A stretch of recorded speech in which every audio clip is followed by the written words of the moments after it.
भोटेकोसीमा भयानक बाढी आएपछि बालेन सरकारले 3 करोड नेपालीको मन जित्ने काम गरेको छ। तत्काल राहत उद्धारको लागि सरकारले जिल्ला विपद व्यवस्थापन समिति मार्फत साढे 2 करोड रुपैयाँ पठाउने निर्णय गरेको छ। समाचार विस्तारमा भन्नुभन्दा पहिले अझै पनि बाढीको उच्च जोखिम कायमै रहेको छ। सरकारले सबैलाई सतर्क हुन आह्वान समेत गरिसकेको छ। यदि तपाईको मोबाइलमा यो भिडियो आएको छ भने शेयर गर्नुहोला।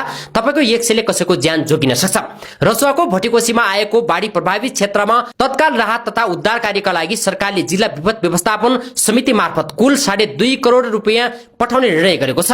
विपद जोखिम न्यूनीकरण तथा व्यवस्थापन राष्ट्रिय परिषदको आकस्मिक बैठकले रसुवा र नुवाकोट जिल्लालाई 1-1 करोड रुपैयाँ तथा धादिङ जिल्लालाई 50 लाख रुपैयाँ उपलब्ध गराउने निर्णय गरेको हो। राष्ट्रिय विपद जोखिम न्यूनीकरण तथा व्यवस्थापन प्राधिकरणका कार्यकारी प्रमुख डाक्टर धर्मराज उप्रेतीका अनुसार उक्त रकम तीनवटै जिल्लाका विपद व्यवस्थापन समिति मार्फत आपतकालीन राहत र उद्धारमा तुरन्त परिचालन गरिनेछ।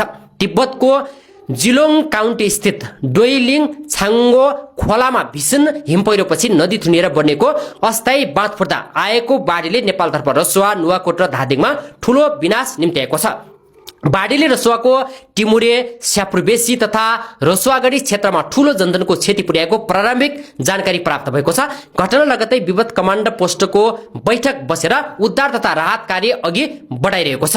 जोखिम न्यूनीकरणका लागि जल तथा मौसम विज्ञान विभागको प्रणाली मार्फत बिहान 9 बजेर 5 मिनेटमै चितवनसम्मका सम्भावित प्रभावित क्षेत्रमा एसएमएस अलर्ट पठाइसकेको थियो। बाढीलाई निरन्तर ट्र्याक गर्दै प्रत्येक आधा घण्टामा सतर्कता सूचना जारी गर्ने व्यवस्था मिलाइएको छ। बाढीले विभागको एउटा मापन स्टेशन समेत